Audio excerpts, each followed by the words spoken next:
Good day, everyone. I am Golden Burse, and today we are going to talk about dyslexia. I'm going to talk about its history, definition and classification, and prevalence rates of dyslexia.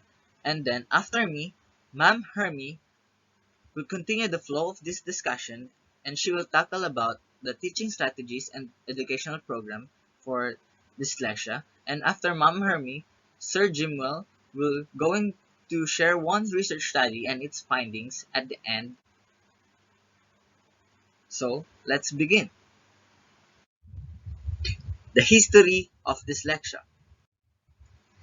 Word blindness was the first name of dyslexia, and it was developed by the German physician Adolf Kasmol in 1877 and identified by Oswald Berkhan, a German physician in mental illness, in 1881. While in 1887, Rudolf Berlin coined dyslexia to bring the diagnosis in the line with contemporary international medical literature, which elsewhere described the similar conditions of alexia and paralexia.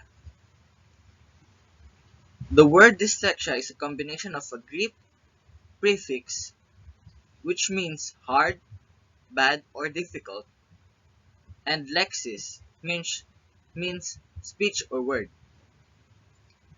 He used the term to refer to a case of a young boy who had a severe impairment in learning to read and write, despite showing typical intellectual and physical abilities in all other aspects. And a British physician named Pringle Morgan from Seaford East Sussex published a description of a reading-specific learning disorder to report in the British Medical Journal titled Congenital Word Blindness in 1896.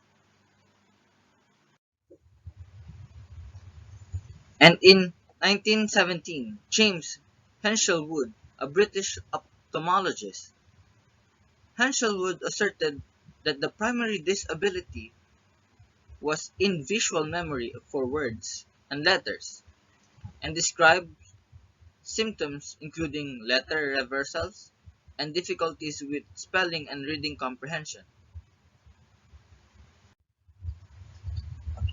C.J. Thomas, a British physician, Thomas recommended that children with this disability be taught on a one-to-one basis and initially teach the alphabet be accomplished through touch by encouraging the child to handle large wooden letters. And Samuel T. Orton, a neuropsychiatrist who worked primarily with stroke victims. Orton began studying reading difficulties and determined that there was a syndrome unrelated to brain damage that made learning to read difficult. Orton observed that the reading deficits in dyslexia did not seem to stem from strictly visual deficit. He believed the condition was caused by the failure to establish hemispheric dominance in the brain. In contrast, Dearborn, Gates, Bennett, and Blue considered a faulty guidance of the same mechanism to be the cause. They also demonstrated total or partial inversion, even sometimes affecting the order of the word in a sentence. They revealed a curious impression of not just horizontal, but also vertical inversions. There are errors that exist amongst people with dyslexia, and they suffer from the aggravating circumstances inherent in all learning.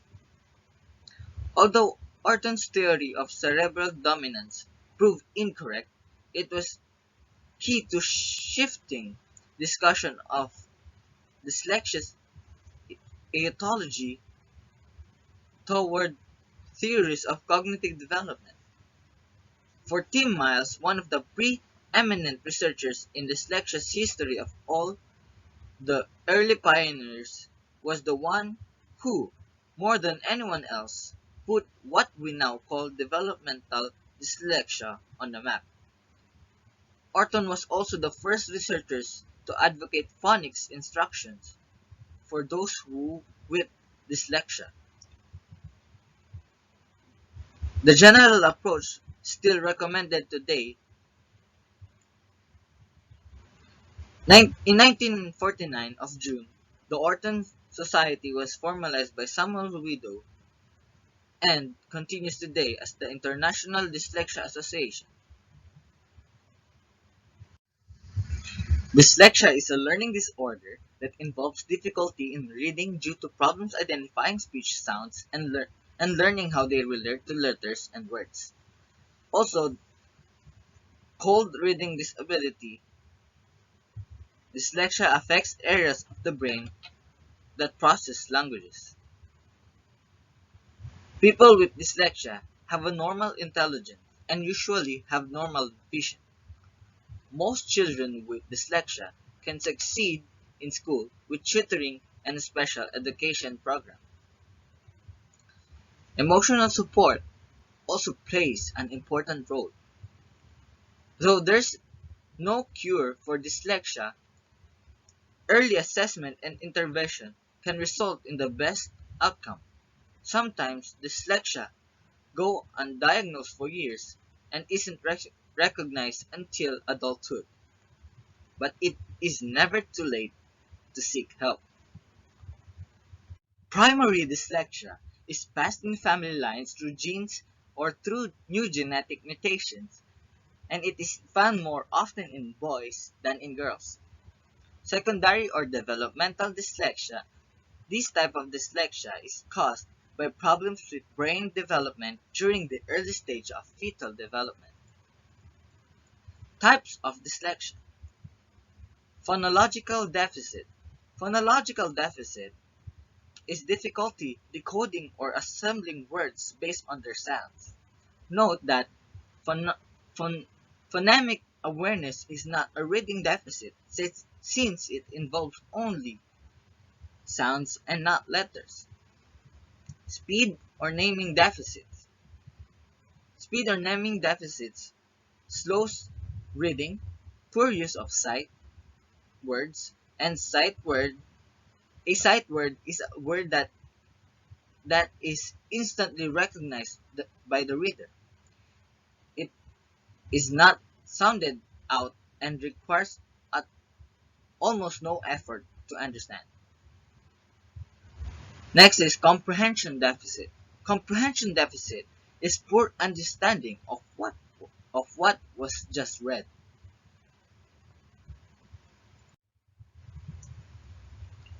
Signs of dyslexia can be difficult to recognize before your child enters school, but some early clues may indicate a problem. Once your child reaches school age, your child teacher must be the first to notice a problem.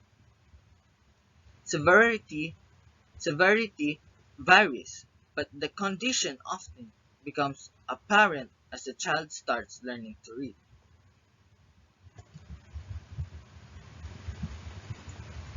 Symptoms. Signs that a young child may be at a risk of dyslexia include late talking, learning new words slowly, problems forming words correctly, such as reversing sounds in words or confusing words that sounds alike, problems remembering or naming letters, numbers, and colors, difficulty learning nursery rhymes or playing rhyme games. Once your child is in school, dyslexia sign symptoms may become more apparent, including reading well below that the expected level for age, problems processing and understanding what he or she hears, difficulty finding the right word or forming answers to questions, problems remembering the sequence of things, difficulty seeing and occasionally hearing, and some similarities, differences in letter and words, inability to sound out the pronunciation of an unfamiliar word, difficulty in spelling, spending an unusual long time completing tasks that involves reading or writing, avoiding activities that involves reading. Dyslexia signs in teens and adults are similar to those in children. Some common dyslexia signs and symptoms in teens and adults include difficulty in reading, including reading aloud, slow and labor-intensive reading and writing, mispronouncing names or words, or problems retrieving words, trouble understanding jokes or expressions that have a meaning not easily understood from the specific words, or such as idioms, such as piece of cake, meaning and its meaning is easy. Difficulty summarizing a story, trouble learning a foreign language, difficulty memorizing, and difficulty doing math problems. Dyslexia can be acquired or developmental. Acquired, acquired in stroke or trauma, and if it's acquired, it can be deep difficulty in semantics or hard to understand the meaning or jokes. The mind is always loading, or surface difficulty with sight words. In developmental, it is the most common case when it comes to dyslexia. Phonological, phonological. The word and the letters are dancing. P become B and A become E and many more. So acquired is more dysiadic and more visual, and developmental is more dysphonetic and more auditory. Prevalence rates of dyslexia. Worldwide statistics emphasize that 1 in 10 people will have dyslexia. Upon reading and hearing this, many individuals can be surprised on how widespread and abundant this neurodiversity can be. In a class of 30 students, an office of 30 workers, or a shop with 30 customers, statistically, at least 3 of those individuals in each settings will have some of this called dyslexia. According to NHS, 1 in 10 people in the UK have some degree of dyslexia. Estimates of the prevalence dyslexia vary from about 15 to 20% depending in part on how dyslexia is defined. A staggering 5 to 15% of Americans, or 14.5 to 43 million children and adults, have dyslexia. Expanding on this much larger scale, in a world of approximately 7.8 billion people, roughly at least 780 million could have dyslexia. According to Yale Center of Dyslexia and Creativity, as many as 15 to 20% of the population as a whole have some of the symptoms of dyslexia. Good day, everyone. Before I begin, I would like to thank Goldwyn for sharing with us the history of dyslexia and also its definitions and classifications and the prevalence rates of dyslexia. And today we will going to talk about teaching strategies for dyslexia. Yes, you heard it right. It is the teaching strategies for students with this kind of learning disability because as a future educator, we need to learn this in order to handle effectively this kind of students with this kind of learning disability. So let's begin. The first one is praise gives power, criticism kills. Why do you think that is the title of our first teaching strategy?